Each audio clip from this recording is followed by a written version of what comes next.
Welcome to the Professionals of the Inland Empire show with your host, John Tulak. And welcome to another edition of Professionals of the Inland Empire, which we affectionately call PI. Today, we're going to be featuring two more outstanding people in their fields who live and work in the Inland Empire, and they are professionals who are experts in their particular field. So today we have a banker, Keith Cerwinski, and because banks can't do everything, we have someone who is familiar with alternative finance, and that's Linda Onestinghel. So ladies and gentlemen, welcome to the show. And ladies and gentlemen of the audience, sit down and relax for the next half hour. Help yourself to a slice of pie. Here we go. Keith, we're going to start with you. You're the banker. So tell us who you are and how you got there and what makes you special in the banking world. John, thank you for having me on. Linda, it's nice to see you. You know, I have been a commercial banker to small and medium-sized businesses for the last 36 years. Now, I know no one believes that looking at me. It might have only been 10, but no, it's really been 36.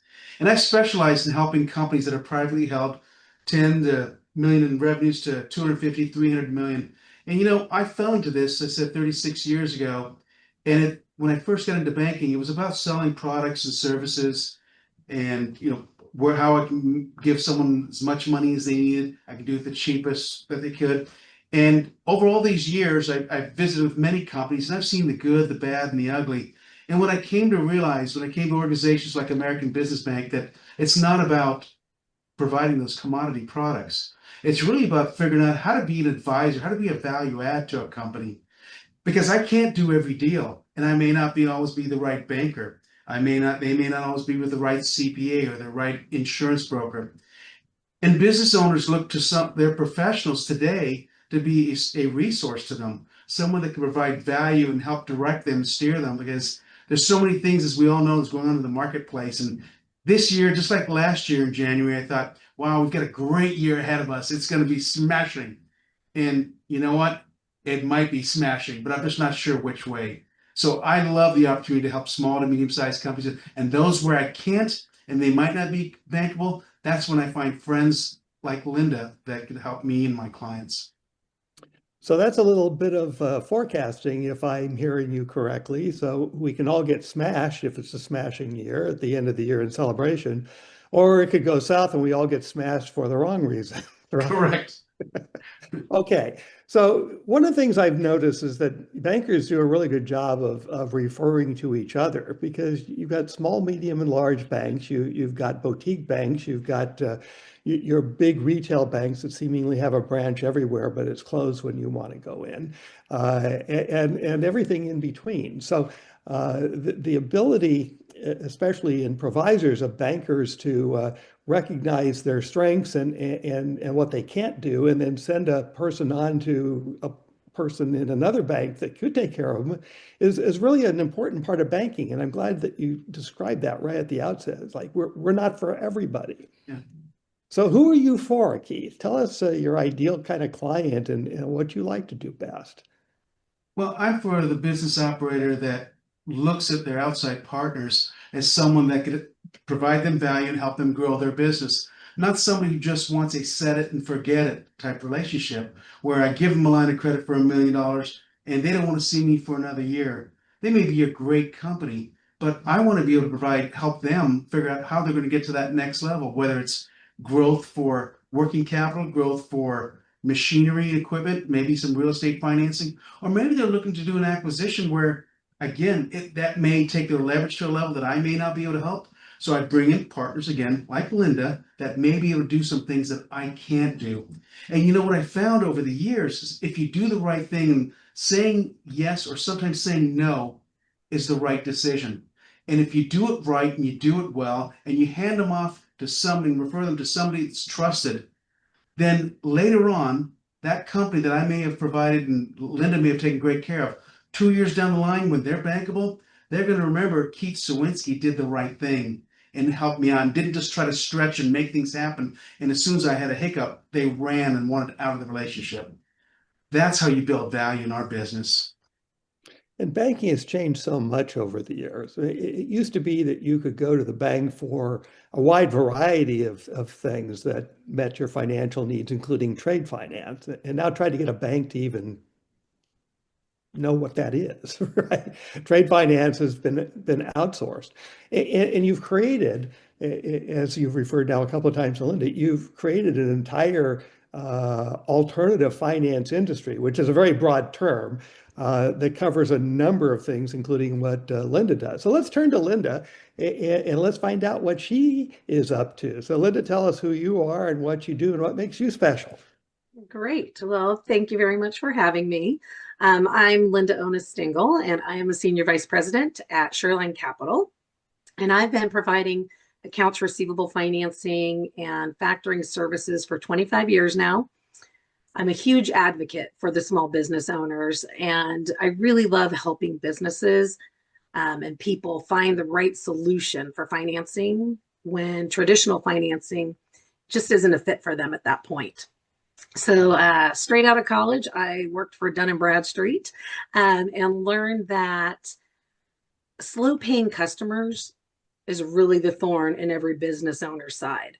So I had the opportunity to get into the accounts receivable lending space and really, really found my passion there in helping small business owners. And here I am 25 years later, still helping them and helping those that they need a second chance or they need a first chance because they might be a young upcoming business that nobody's willing to take the chance to loan them money yet. So those are the types of businesses that we work with and really allow them to get that capital to grow. So you're all about managing money and making cash flow work well for a business, right? Right. Yeah, Right. and there are different ways of doing that. You've mentioned accounts receivable financing and factoring, which I know a lot of people, basically consider to be synonymous. See, I can mess one up and I can recover. And so is there a distinction between the two, or are those essentially synonyms? The concept is the same, that we're loaning on accounts receivable and assets of the business. Where the difference lies is normally factoring is a little bit more, people know that they're financing. The finance company will do collections, their name is on the invoice. And typically those are service related companies that payroll is everything. The only way they can grow their business is with their people. And so their customers might not pay for 30, 45 days, but the only way to really keep making payroll weekly is to have that cash up front. So service industries tend to call it factoring more because they're very familiar with it. Where manufacturers and distributors, they don't want somebody in their business as much. So we allow them to send their invoices out. They do their collections. Our name isn't on their invoice, but the one similarity is the remittance will actually be to our lockbox or to our bank account. So we manage the money the same if we do factoring or if we do receivable financing, but it's just the perception to the businesses and really what they're used to. Okay, so same idea, same basic desired result, but just a different way of delivering that service. Right, Okay. right. And that's important to know because not everybody keeps up with all of the lingo, and again can get lost in some of this stuff. I mean, I've heard all the acronyms that you all use, and I try to keep track of it. And again, over time, and Keith can certainly speak to this, that some things that were once commonplace just go by the wayside, like who knows about bankers' acceptances anymore? That it's a whole different way by which we manage our money.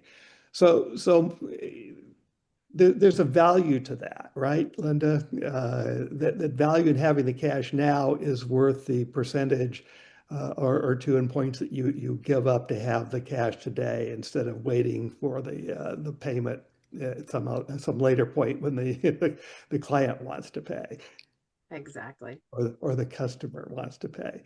So the professionals talk about clients and everybody else talks about customers, but it's all about the experience, right? You're serving the needs of the people you service. So Linda, I imagine with you, it's a pretty hands-on kind of experience with the folks you work with.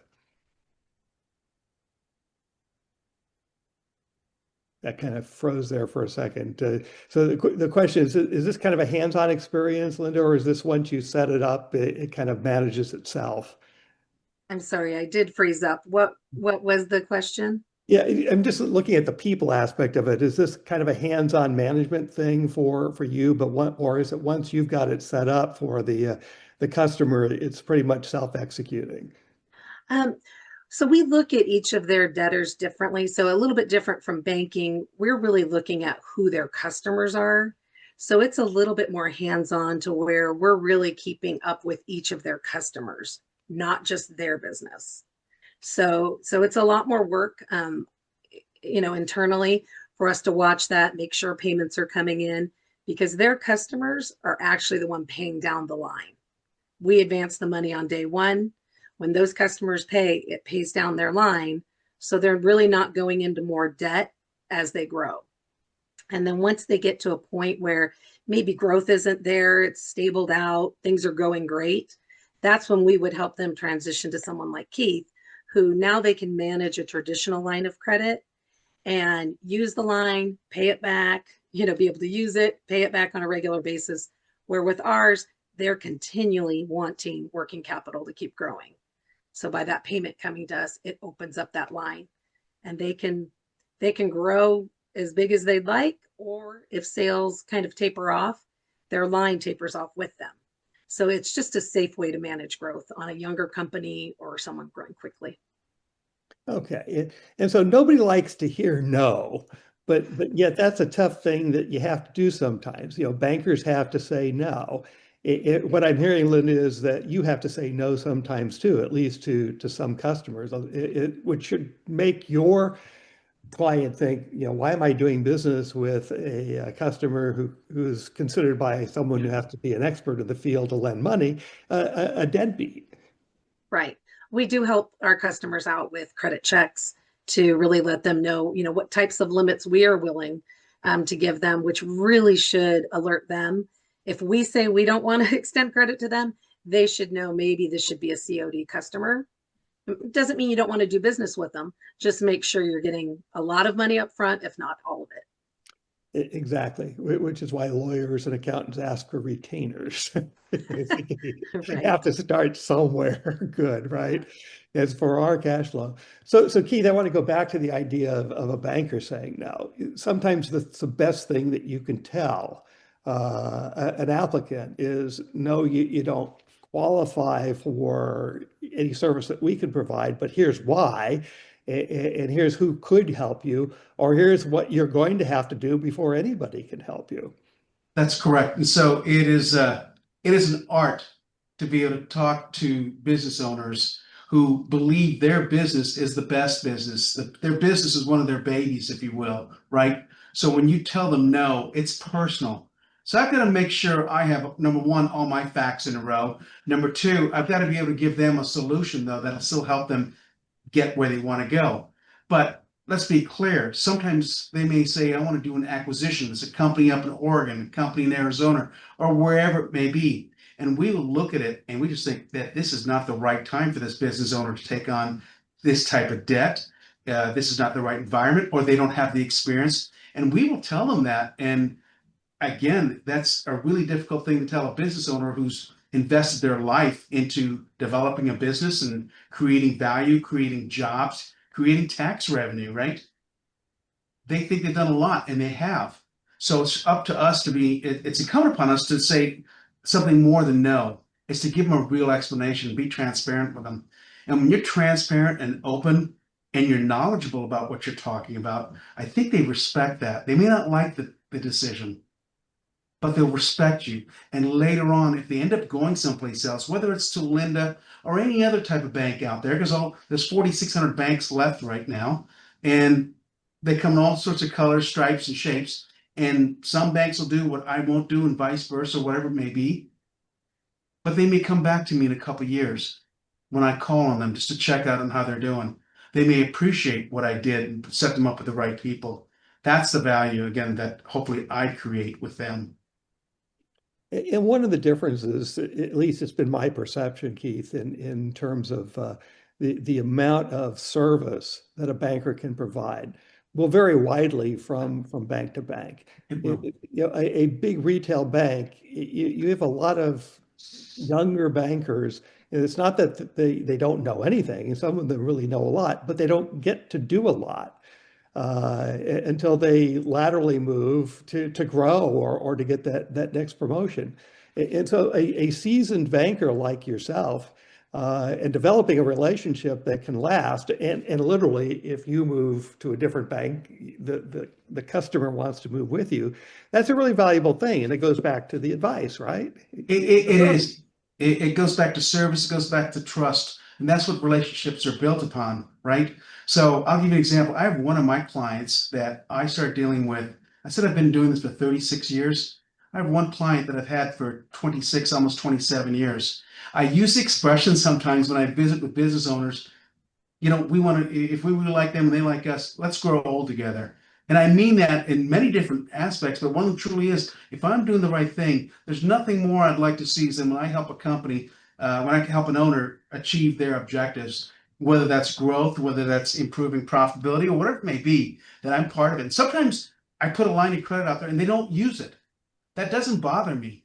I've still got my wagon hitched to a good management team that have taken their company someplace, and that has been very exciting for me and very rewarding, right? And ABB, American Business Bank, where I work, and this management team that I've worked with today, I worked with them this same management team going back 27 years back at a bank called Mellon First Business Bank. So it's been around for a while. Very selective on who we bring in, but the bank takes very little losses. And you're right about one thing. All banks operate differently, and there's big banks, there's medium banks, and then there's banks like us, which are $4.5 billion.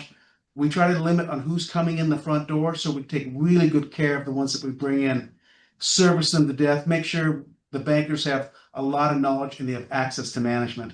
That's, ownership. I mean, to people that are running the bank, that are owners in the organization too. It's really important. Mellon Bank was out of Pittsburgh. Yes. Yeah, I remember, the Arco Towers were notorious in the 70s and 80s for having the non-bank banks in California. Yes. So you had the out-of-state banks having a presence, but they weren't a true bank. And the overseas banks, that's where you went to do a business with Credit Suisse or UBS or a Mellon Bank if you were in Southern California. And it was very convenient. And Yeah. nobody, you had to know that they were there because they couldn't advertise, they couldn't promote, Yep. they couldn't do anything. John, you may remember, international law, and you work with a lot of clients who do international business. I worked back earlier in my career, I worked with a bank called Sanwa Bank. Sure, I did business with Sanwa Bank. Right. So international bank, they did, a lot of letters of credit, international banking facilities, and so on. And, I learned a lot there. It's a specialized banking to do that. And, I learned a lot, and it was enjoyable doing that. But I know you're the expert in that. Well, you mentioned letters of credit. Security Pacific Bank had the best letter of credit department, and most of the guys and gals who did it were up in San Francisco. But I worked with them constantly. They were absolutely fabulous. Yeah. And then B of A bought Security Pacific, and within a year, every single one of those people were gone Yeah. because B of A didn't understand it and they didn't care about it, and they just kind of let that all go. It was very sad because that was just a great bunch of people to work with. So Linda, the longevity thing for accounts receivable is a little bit different, right? I mean, at some point, usually the customer will grow out of the need for it, or is this something that really does last a long, long time in some cases? It really depends on the industry. Shoreline in particular, we help a lot of younger companies. There aren't a lot of receivable financing or asset-based lenders that will do small ticket items anymore, and we really can help on that smaller side. We go up to $2 million lines, so we're typically helping companies that are about 30 million and under. But the manufacturing side, those that are getting started, really have great traction. Those tend to stay with us. I would say on a 2 to 3 year mark is average. They might be done after 6 months if they can get a line of credit and things are going great. Service industries, they tend to stay with us a little bit longer, only because there's really no other assets for a bank to really secure the loans with. So it's all receivables. So they tend to stay with us a little bit longer because they don't have to deal with getting it, updating the line of credit every year. They just know their credit line will grow and shrink as they need it. So I would say, like I said, the average is probably about 2 to 3 years. But sometimes I get referrals a lot of times from bankers. They will come from lenders, and maybe there was a loss last year, but that wasn't typical. But there was a loss, or maybe some challenging personal credit where they're just not in the credit box right now for a bank, and they just need some interim financing. Just very, very transitional. The banker says it's probably going to be 8 to 10 months. That's fine. And when I work with bankers like Keith, if they can be out of our facility within 6 to 8 months, we don't have any contract with them. We let them out with no exit fees. So, and our exit fees are not big anyway, but it's just, it's the trust that if Keith is referring me something, I want my customer to know Keith and I are close. As soon as you're ready to go back to Keith, that's what this is all about. It's keeping the relationship with Keith. I'll help you with the financing, just from the day-to-day working capital, but Keith is your guy. And so the collaboration is obvious to me. It may not always be obvious to the people that you're trying to help, but you're bouncing off of each other. And so the customer ends up in the place where he or she belongs, right? That's the whole way of this, how this works. Right. And you said earlier, trust is everything. Keith said that. And when I meet clients of Keith's, I mean, they love him. So, they really take advice from him. They listen to everything he says. So when you talk to a client that came from Keith or that knows Keith, I mean, it makes you feel good. Well, that's very nice of you to say, and I think that goes again to how we want to do business with one another. We want to, both of Linda and I and other people on the marketplace that we work with, we want to do the right thing for the business owner, the entrepreneur. The last thing we want them to worry about is financing or be thinking about, think about cash flow, but how do we help them get there? And again, if Linda's got the patience, the knowledge, and the skill set to be able to tactfully talk to a business owner who, by the way, may just know how to sell a product really well or manufacture a product, but they didn't grow up learning finance per se. So they need someone to help guide them through that. And that's what bankers should be doing today. And most of them do, but that's what it is. And, I don't like losing a $1 million line of credit. But if I'm doing the right thing for them, it is handing them off at times. And same thing, Linda, when she's taking care of them, and then they get to a point where they're bankable, to bring them back to the bank, she doesn't like losing it either. But she knows she's doing the right thing by the customer. And who knows, they may get themselves in a pickle someplace else down the road again by no fault of their own, or maybe a fault of their own. But there's an outlet that they have, right? And that's why there's all these different levels of financing that are available for folks. We just got to handle it tactfully, diplomatically, and let them know that we genuinely care about their business. That's what business owners are looking for today, especially in today's marketplace. That makes perfect sense. And I think it's important that everybody who's listening understands that there are choices out there. And one of the things that comes out of having a network, which starts with first having your own team, right? You need a banker, you need an accountant, you need a lawyer, you need an insurance person. Well, those professionals know other professionals who can certainly work into your team because you have a need in that particular area. And sometimes the customer, the client, doesn't even recognize they have that need. But one of the professionals working with that business person can certainly see the need. And again, it's a matter of trust. Let me suggest a solution for you that you may not have thought about, right? I mean, how often does that happen? Yeah, John, you're so right. I think of, and Linda will think this knows too, privately held business, being an owner of a privately held business is a lonely job. They're at the top and they're running something and they put all their capital at risk. And sometimes they say it's like being a baby. They go to bed at night, they wake up, they're crying, they toss and turn and go back to sleep again. Someone like yourself, an attorney, a CPA, a banker, another financial executive, or so on, that is their outside, sometimes unpaid board of directors, right? They're their advisors. And, some of us, obviously, we make a living off getting paid by giving this advice. That's the right thing. But they want that. And they want someone, again, who genuinely cares. And when a banker and the CPA or banker and the attorney or the insurance broker, they're all on the same page for that particular client, that makes for a wonderful relationship that the business owner has when he or she calls their round table together once a year, once every 6 months, and says, hey, this is what I'm doing. Here, by the way, here's a copy of my financials. Let me tell you what things are going on and what's not going on. Or, you know what, John, you deal with international banking and I'm seeing all this tariff nonsense going on. Can you help me understand this? Right? I have gotten more questions about tariffs in the last year, what a surprise, than the entire previous 47 years combined. Right. Tariffs weren't that important to deal with. It was just a number. If you were exporting, you should look at what your customer over there might have to pay in import duty. Don't leave it to the customer, right? Check yourself, because the way the good gets classified could make a difference on the other end of what your customer is paying. Yeah. One example, I'll never forget it. My client didn't think to ask, didn't pay any attention, shipped a specialty lighting device. It was used in the theater industry to a big outfit in London. And so it comes in, lands, clears customs, but the customs agent looks at this thing and assessed 100% tariff on it.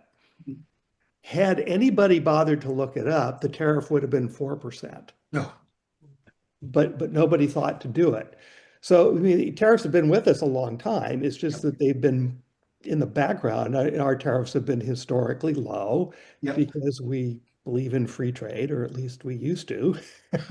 Yeah. And so this adds to the cost of doing business, really on both ends when you think about it. It is. The business owner starts feeling it. And then you say, how do I pass this on to my customer? And the customer is paying that, and then you're getting that money to the client faster, Linda. But the client's now feeling stretched because I got to start passing on this tariff cost, or I'm going to really start hurting even more. I mean, these then come back to the experts like Keith and Linda to help solve the problem that's being created by an external force. And that's an administration, that's increasing our costs of doing business. It all hangs together, and unfortunately, it doesn't always come out the way it was originally intended to be. So we got a little bit of time left. Let's kind of look at the crystal ball for the year. Keith, you sounded like the beginning of the half hour that things are looking pretty bullish from your standpoint for the year. Similar to, again, like I said, last year at this time, I felt very bullish. As a matter of fact, on my moniker for Lincoln, it says first half, we're going to see some phenomenal growth, or some great growth here in the U.S. economy, including here in the Inland Empire, which is near and dear to all of us here. Though changes in tariffs, again, are concerning. Changes in the interest rate market becomes concerning as we move further into the year. But I think starting out, we've got, that one big, beautiful bill, which has its tax incentives for business owners. That should be able to help business owners finance some of their growth that they're going to experience this year. We've also got the largest tax refunds that are probably in decades coming out to the marketplace that individuals are going to get. And people, when they get money, Americans, we don't save a lot. We save 3% of our income, and the rest of it we spend. And it doesn't matter which side of the economic spectrum you're at, they spend that money. So I believe the first half is still going to be good, barring any geopolitical or domestic political nonsense. I think the economy can be good, and we can see some good growth with businesses. Anyone who can tell you greater than 6 months, actually, anyone can tell you more than 3 months ahead, they're lying. They can't do it. These days, that's sort of like how the Europeans described American foreign policy. I mean, they're still doing stuff based on Talleyrand and after the end of the Napoleonic Wars, where they look at American foreign policy and said, our idea of a long-term foreign policy is 3 weeks. Yes. So Linda, do you crystal ball gaze or read tea leaves, or however you would describe it? What do you see? Most of my clients are always looking into the crystal ball, and they've got projections that go on forever. They're dreamers, they're entrepreneurs. So I feel like it'll be a pretty good year. People are going after new business, but they need money to do it.